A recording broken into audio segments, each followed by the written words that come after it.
Assalamualaikum warahmatullahi wabarakatuh. Nahmaduhu wa nusalli wa nusallimu ala rasulil karim wa ala alihi wa sahbihi ajma'in. Amma ba'd. Qala ta'ala fi kitabihil karim. A'udzu billahi minas syaitonir rajim. Bismillahirrahmanirrahim. Qad aflahal mu'minun alladzina hum fi salatihim khashi'un. Wa qala ta'ala innas salata tanha 'anil fahsya'i wal munkar. Wa qala Rasulullah sallallahu alaihi wasallam awwalu ma yuhasabu bihil abdu yaumal qiyamati as-salah fa in salahat sa'iru amalihi fa in fasadat sa'iru amalihi atau kama qala Rasulullah sallallahu alaihi wasallam. Sahabat-sahabatku sekalian, salat ini adalah amalan yang besar di mata Allah Subhanahu wa taala. Saking besarnya amal salat ini, hadirin yang mulia, Nabi sallallahu alaihi wasallam langsung bertemu Allah untuk menerima perintah salat ini, yakni melalui Isra Mi'raj.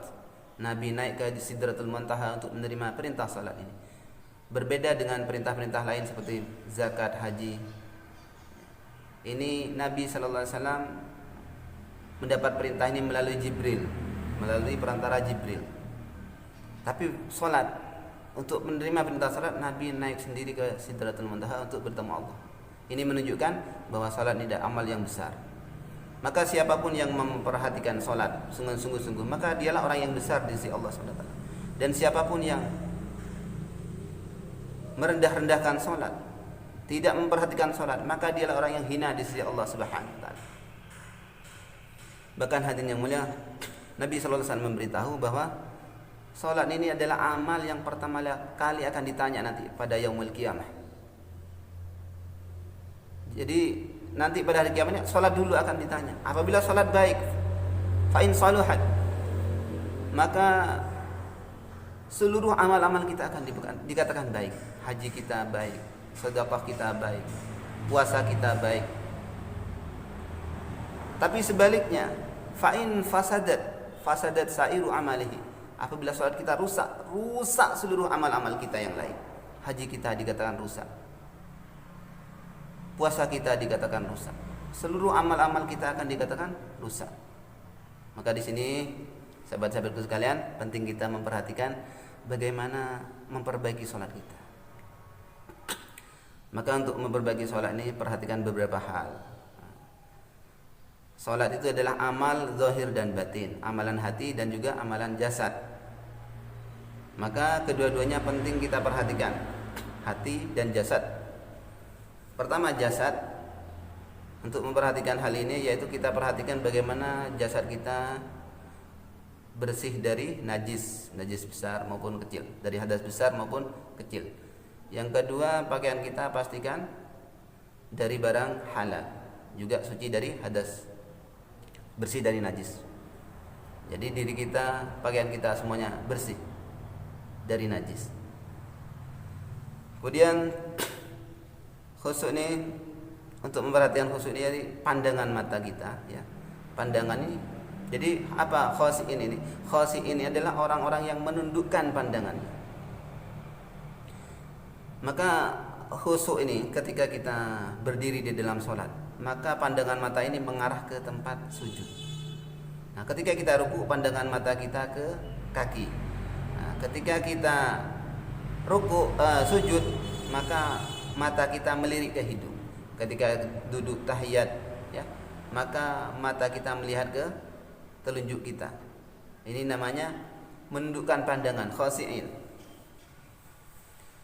Kemudian yang berikutnya yang perlu kita perhatikan adalah masalah hati. Hati, hadirin. Bagaimana untuk mendapatkan hati yang khusyuk? Masya Allah, hati yang khusyuk. Hati yang khusyuk ini, cara mendapatkan hati yang khusyuk ini, hati kita tidak boleh terpaut oleh apapun. Di dalam hati kita tidak ada kecintaan kepada benda-benda, apakah itu mobil, rumah, kuda, ya, ternak-ternak kita, pertanian kita. Jadi buang semuanya itu dari dalam hati kita, karena itu adalah kotoran, najis bagi hati. Hati ini hanya milik Allah. Maka apabila di dalam hati kita ada kecintaan kepada rumah,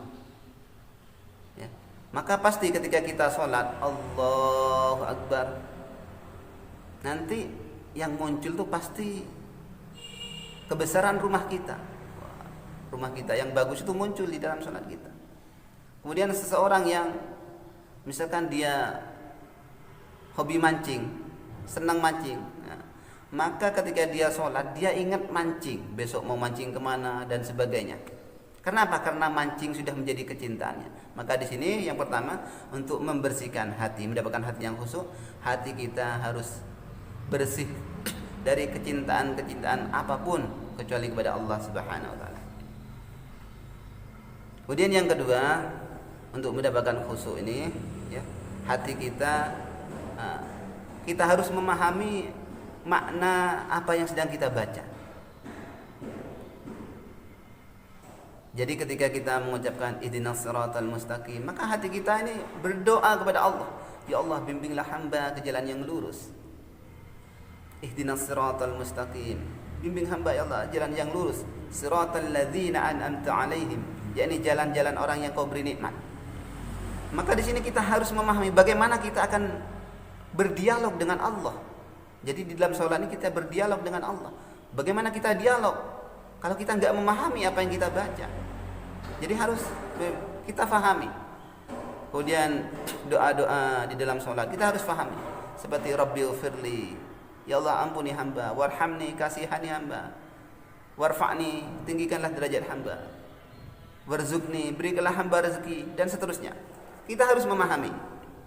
Maka nanti ini akan mengantarkan kita kepada mudah untuk mendapatkan khusyuk. Kemudian yang ketiga, cara mengerjakan sholat pun kita perhatikan. Ada tiga tertib. Ada 3 tertib sholat yang diajarkan oleh Nabi kita.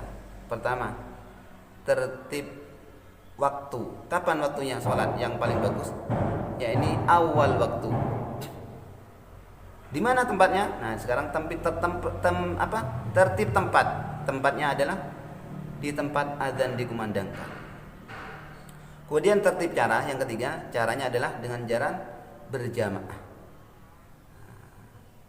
Maka kita perhatikan sholat ini, ya. Kemudian maka nanti orang yang memperhatikan sholat ini, ya, orang yang betul-betul memperhatikan sholat, maka sholatnya itu akan menjaga dia nanti. Sholatnya dia ini akan menjadi cahaya yang berwarna putih.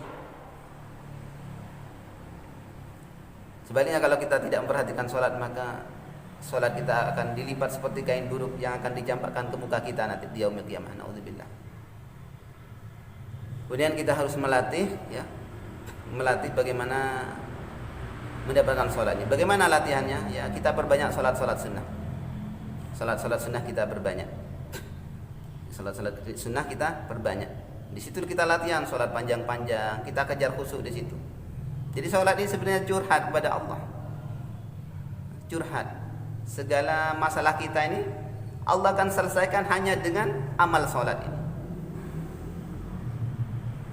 Maka kita perhatikan betul sholat ini. Dulu para sahabat radhiyallahu anhu selesai semua masalahnya dengan sholat.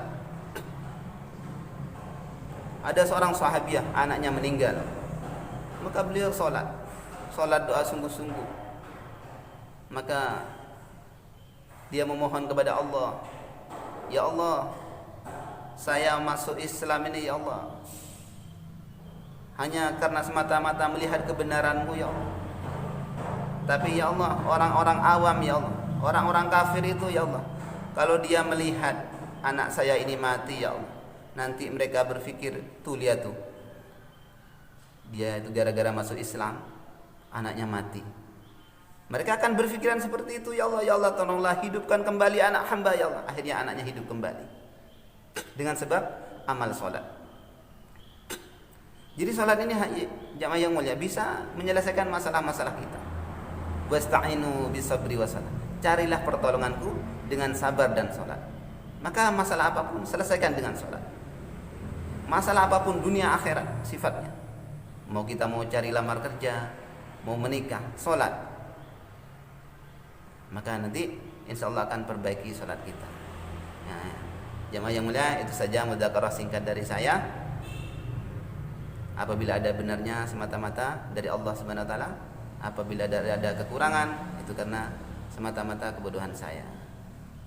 Mari kita tutup majelis ini dengan doa kifrah. Subhanallah bihamdihi, subhanallah bihamdihi, asyhadu an la ilaha illa anta astaghfiruka wa atubu ilaik. Assalamualaikum warahmatullahi wabarakatuh.